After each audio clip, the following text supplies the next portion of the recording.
Absolutely vital, this stop. This is Jamie Whincup. And this can get him to the end. Last stop of the race, and they're doing pads. They're also doing a thing called a packer, because we talked before, Mark, this car is not quite quick enough to topple Winterbottom in the final stint of the race, so they're going to make the brakes as good as they can make them, and they've made a little tuning tweak there to get the car to behave better. Now, Bright stopped one lap earlier than this, and he's going to be right on the fuel margin as well to get to the end of the race. So that's effectively stiffened the back of the car, which what you would have seen in previous years is the roll centre change. New generation cars, you can't do that. So a little pit stop tweak for that car to make it better. And now Mark Winterbottom and Craig Lowndes have entered pit lane. So Whincup's come out behind car 10, and he's not far in front of Jason Bright, and that is car 888 Lowndes whacking the wall at the worst possible time, and he's come to the lane. So this is a replay. Winterbottom's in as well. So 5 is in. And this will be a drama on approach to 2. Remember, cold tyres. It's fuel. And fuel. So we saw it leaking before as he went out of the pit lane. These guys look good.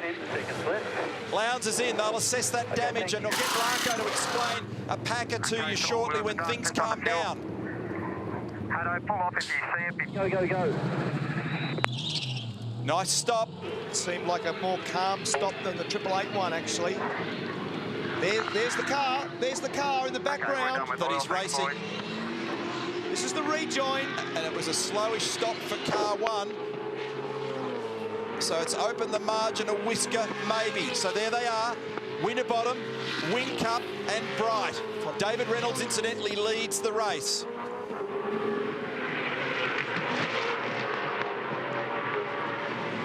So just check for the fuel here. See whether it's still leaking. Couldn't see it there.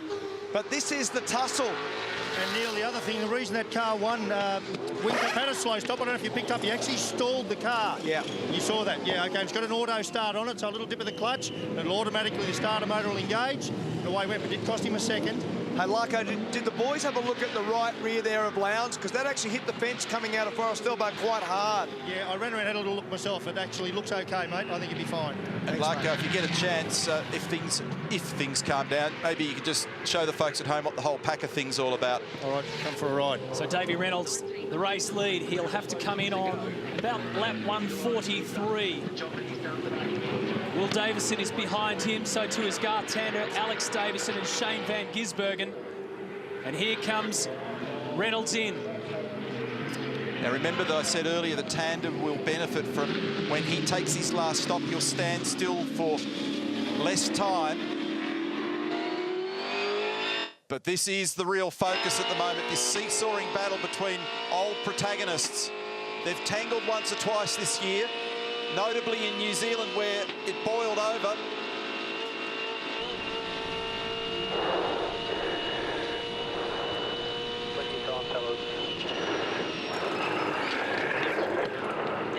And the question for me is, have they improved Whincup's car with that little tweak? They've certainly smartened up the brakes. I didn't see them change Winterbottom's car in that stop, did you? No, I didn't see whether there was any tweak there to ride height or a packer or a little shock change, because in the previous stint, Whincup wasn't quite strong enough. 6 seconds, 5 So seconds. it's Reynolds there in the lane, both the Davison brothers, Will and Alex, Shane Van Gisbergen as well. Tander's in the lead. Big margin to Winterbottom and then Whincup. Where are these blokes dropping in? So Reynolds gets out in front of Scott Pye. I tell you, we've got some great races to play out here. This is a sprint race. It's an absolute sprint race to the end. 20-lap sprint race. Fresh tyres, fresh brake pads. 2 of the very best, but plenty of competition behind too, because Bright's been fast. We saw him qualify really well yesterday. And we've got to get our boys to go down there and look over Bradley's shoulder and keep a very close eye on the fuel burn in car number 8 at the back end of this race as well, because he's going to ask that car to do a very big stint on this fuel load of 110 litres. Let's remember too that Scott Pye is well and truly in this picture. He has done his final stop. He did stretch it. It's going to be close for them on fuel. But as he left pit lane, he quoted Croppo and said, We just bought ourselves a ticket to the last stanza of Bathurst, and that's a great outcome for Scotty Pye and for Paul Morris, who did 67 very good laps behind the wheel of car number 80. But this battle has been brewing all year. They raced each other through karts. Mark Winterbottom was runner-up to Jamie Whincup in the 2002 Formula Ford Championship. They've diced and biffed and barged their way through 2013. Whincup has won more races than anybody else. He leads the championship. He's won Bathurst 4 times. He's here. And he's approaching fast through the chase on Winterbottom. Gee, he looked like he was going to have a major dive that time. He was in a very good spot through the chase, but he couldn't gather it up. He couldn't get it settled, so he couldn't make the braking manoeuvre in the end. But that was a really high-intensity moment at 300 kilometres an hour. So I think the answer to the question is that they have smartened up car number 1, and Brad Jones has just sent me a text, which is handy. They have fitted green tyres on car number 8, Team BOC. So that means it's a level playing field in terms of the tyre condition. Across the top 3 cars, Mark Dutton to Jamie Whincup, keep the pressure on nice and early. They've all got full fuel loads, 80-odd kilos of fuel. They've all got brand new Dunlop tyres, and these guys at the moment are 2nd, 3rd and 4th, with the race leader Tander still to pit. And the fastest man on the last lap was Craig Lowndes, who's 5th. Engineer on the right, bottom right of screen is James Small for Mark Winterbottom. There's the team principal, Pepsi Max Ford Performance Racing, Tim Edwards. He's running the calcs. To his right, Grant McPherson, engineer for Will Davison. And then the Red Bull gang, Mark Dutton in the foreground, Roland Dade in the middle, Jeremy Moore on the right. Steve Owens down there as well, just keeping a watching brief. The boys down at Team BOC as well. There's Andrew Edwards. He's the engineer for Jason Bright. These are the men you want in your corner. Clever, scientific, composed. They coach as well as pull out all the numbers when you need them. Craig Lowndes is only 5 seconds behind Bright.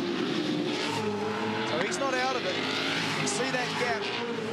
You can see that gap. So there's basically your first 3 cars. And then there's one Craig Lowndes who has an unbelievable record here. Just back. That's him. He's not out of it. Just on this last lap, Winterbottom has just steadied the ship slightly, picked up 0.2 of a second in the mid-sector. So he might have had a little fiddle with the bars, maybe a little fiddle with the anti-roll bars, or even the tyre temps and pressures have just come up to his satisfaction. He's just taken a bit of the blowtorch away on this lap. Well, I thought Whincup, because of that tyre, he looked like he was coming at him. It's just balanced itself out, hasn't it? Absolutely. Yeah. So we'll keep an eye on Tander. 38.7 seconds in the lead. Due for another stop. They'll be praying for some safety car. Here are the guys that are 2nd, 3rd, 4th, but on correction. This is the battle for the lead of the motor race. It's a Ford versus a Holden versus another Holden. So Winterbottom 11.65, Whincup 11.82, Bright 12 dead, Lowndes the fastest 11.56. There's Tander, top of the hill. That's what that margin looks like. Just a whisker under 39 seconds at McPhillamy. He's going ballistic. He's done a good job. He's made a mistake, though, right on cue. It got crossed up at Skyline. Just before the drivers put their foot on the brake at Skyline, it's 225 kilometres an hour as they feed it gears and modulate that brake pedal. So he lost some critical ground there. Oh, this is fantastic. This is as good as it gets. Here it is again in replay. Watch the inside of the car. She's on 2 wheels. It slides. He decides it's better just to straighten the lock, which several have done today.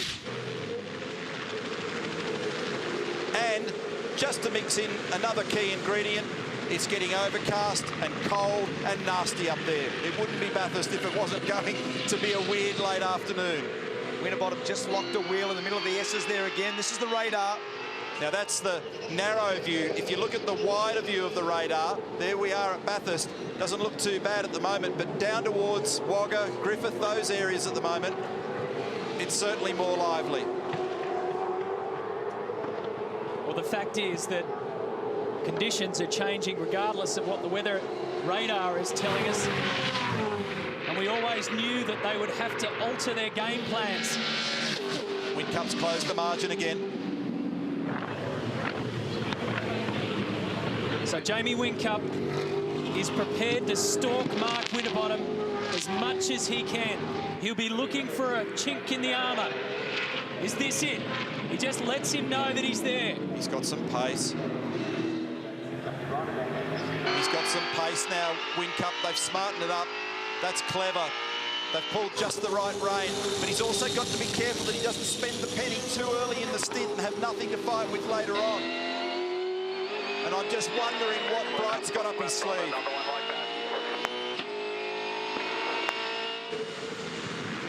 They're talking like it's the last lap. Dutto just said to him, another one like that, another one like that. I mean, there's still 15 laps to go. It was at this stage last year when Mark Dutton was asking Jamie Whincup to do absolutely everything that he could. Go faster, conserve fuel, go on the edge, but don't take too much of a risk. And Jamie Whincup had to shut him down. And right now, Mark Dutton is urging Whincup to just do what he does best, which is put together perfect lap after perfect lap, and there's some wet tyres. Pressuring them, pressuring wets to get ready in case. Now, it's been since 2007 all kinds of ups and downs for Mark Winterbottom. He's worked long and hard to get into a position at the back end of this race to be able to do what we're seeing now. So this is a royal moment for Mark Winterbottom. Can he close this deal? This is the most pressure in his career, Compo. You're the factory driver for Ford. You're in the lead of Australia's biggest race. You've got the best operator right behind you, and there's nothing in it. And I'm multitasking. I've sent a text to Brad Jones, are you fuel saving? He said, no, we're good. He's flat out all the way to the end. Tander's coming in. Doing great. So Bright can go as hard as he likes. That means they must have pretty good efficiency, and there's Lowndes. Keep an eye on him. He's gained. Do not discount Craig Lowndes. It's back to 3.5 seconds. It was 5. He was 5 seconds behind Bright. He's now 3.4 seconds behind. He'll drop back in about 7th or thereabouts, about where David Reynolds is in the field. So somewhere around Reynolds and Pye. Here we go. These guys will now assume the lead of the race. Oh, yes. Winterbottom for Ford. Whincup for Holden, Bright for Holden, and Lowndes on the charge, followed by Reynolds, who was in the game at the back end of the year. Tander's stop is done. Where will he drop in? He'll come in behind Lowndes and ahead of David Reynolds. Better than we thought. That's a good stint and a great stop. So Tander's in this as well, and he's had speed. Plus, he's got fresh tyres on that car. Watch for that. He's done a rock-solid job in car number 2. He hasn't been happy at all with this car throughout practice and qualifying, but he let it come to him during the race. He showed that patience that has led him to 3 Bathurst championships already, and that's what's coming. Craig Lowndes is 6.1 seconds from the lead of this car race. And he just did the fastest lap of his race, an 11.4 on the last lap. Fastest of all of those top 6 cars by a fair margin. These guys are the superstars of our business. They work all year towards this, in perfect harmony with their teams, like we said at the start of the day. If they can get this together, it's the biggest result of the year. Oh, a big mistake for Whincup. A locked brake when he can least afford it. He was sideways the wrong way. He couldn't get it turned to the left-hander, locked the wheel. He almost went in the fence on the right. That was a very big moment for Jamie Whincup. That'll hurt the confidence at this point of the race. Bright got closer as a result of that. And Lowndes continues to storm away in the background. And Lowndes has done the best sector of the race to the second sector. Here's the replay. Watch carefully. It gets crossed up. And then he has to play with the brake pedal to get it all corrected because it carried too much speed. Here it is again.